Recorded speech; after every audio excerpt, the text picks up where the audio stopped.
আজি পবিত্ৰ ৰাখী পূৰ্ণিমা আৰু এই ৰাখী পূৰ্ণিমাৰ দিনটোতে উদযাপন কৰা হয় ৰাখী বন্ধন।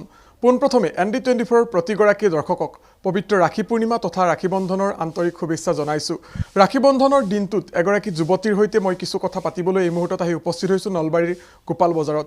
কিয়নো এই যুৱতীগৰাকীয়ে বিধে বিধে প্ৰস্তুত কৰিছে ৰাখীয়ে নহয় ৰাখীৰ সমান্তৰালকৈ ৰাখীৰ উপহাৰ ৰাখী বন্ধনৰ দিনটোত আসলতে দিয়া উপহাৰো তেখেতে নিজ হাতে সাজি উলিয়াইছে। প্ৰথমে দৃশ্যখিনি দেখুৱাম।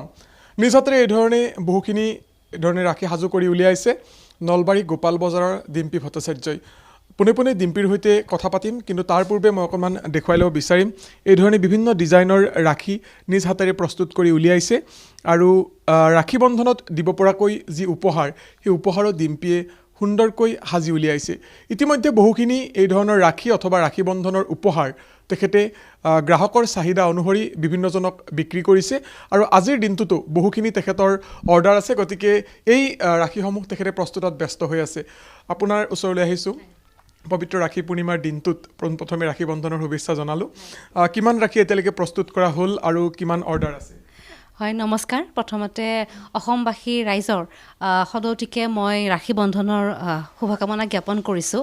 আৰু এতিয়ালৈকে মই 100 অধিক মই ৰাখী বনাইছোঁ, যিখিনি এতিয়ালৈকে বিক্ৰী হৈ গ'ল। কিন্তু আজিও আছে, বহুখিনি দিবলগীয়া আছে। ইতিমধ্যে বহুখিনি মোৰ কৰিবলগীয়াও আছে, হয়তো গধূলিলৈকে এইখিনিও দিব লাগিব। আৰু ইয়াৰ পূৰ্বে এতিয়ালৈকে প্ৰায় মই ৰাখী বন্ধন বুলি মোৰ এতিয়ালৈকে 30টাতকৈ অধিক মোৰ অৰ্ডাৰ আহিছিলে। এসপ্তাহমানৰ ভিতৰত, যিহেতু আমি ৰাখী বন্ধনৰ এসপ্তাহ বা 15 দিনমান আগতহে এডভাৰটাইজটো কৰোঁ যে আমি ৰাখী বন্ধনৰ কাৰণে ইমানখিনি বস্তু প্ৰস্তুত কৰি উলিয়াম বা তেনেকুৱা। তাৰ পিছৰ পৰা মানে আজিলৈকে মানে প্ৰায় 30ৰ পৰা 35টা মোৰ অৰ্ডাৰ এতিয়ালৈকে কমপ্লিট হৈছে আৰু এইখিনি বাকী আছে, এইখিনি দিব লাগিব আজি। এতিয়ালৈকে কিমানমান টকা উপাৰ্জন কৰা গ'ল? কাৰণ মই যিমান দূৰ জানো এই ধৰণে ৰাখী প্ৰস্তুত অথবা ৰাখীৰ উপহাৰ প্ৰস্তুতেৰে এক প্ৰকাৰ স্বাৱলম্বী হোৱাৰ এটা চেষ্টা কৰা গৈছে। সুন্দৰকৈ নিজ হাতেৰে নিৰ্মাণ কৰা হৈছে বা প্ৰস্তুত কৰি উলিওৱা হৈছে। যিহেতু এইটো হ'ল ৰাখীৰ একেবাৰে সৰু চাইজটো, যিহেতু সৰু হয় সেইকাৰণে বহুত বেছি নহ'লেও মই হিচাপ কৰা নাই এতিয়ালৈকে, কৰিলেও কিমান টকাৰ পৰা আৰম্ভ এডাল ৰাখী? মোৰ এডাল ছিংগল যদি এডাল ৰাখী সেইডাল 30 টকাৰ পৰা হয়। 30 টকাৰ পৰা আৰম্ভ। মেক্সিমাম কিমান প্ৰাইচটো?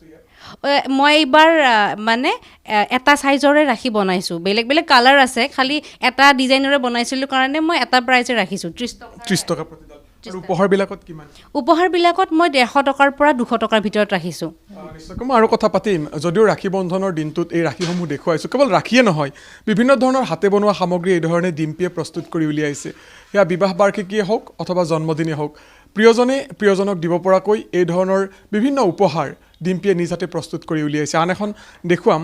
এই ধৰণে বিভিন্ন ধৰণৰ আচলতে তেখেতে উপহাৰ সাজু কৰি উলিয়াইছে আৰু এই ধৰণৰ উপহাৰসমূহ বিক্ৰী কৰি ডিম্পীয়ে স্বাৱলম্বী হোৱাৰ প্ৰয়াস কৰিছে। আৰু এই ধৰণে আজি ৰাখী বন্ধনৰ দিনটোত আমি ND24 দৰ্শকসকলৰ বাবে লৈ অহাৰ চেষ্টা কৰিলোঁ।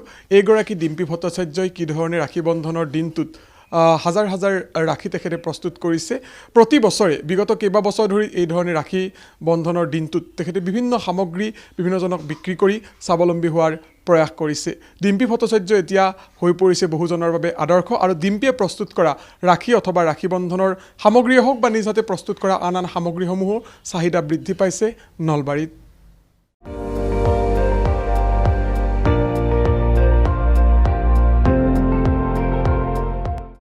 আপুনি চাই আছে ND24, সৰ্বশ্ৰেষ্ঠ নহয় সৰ্বোত্তমৰ দৌৰা।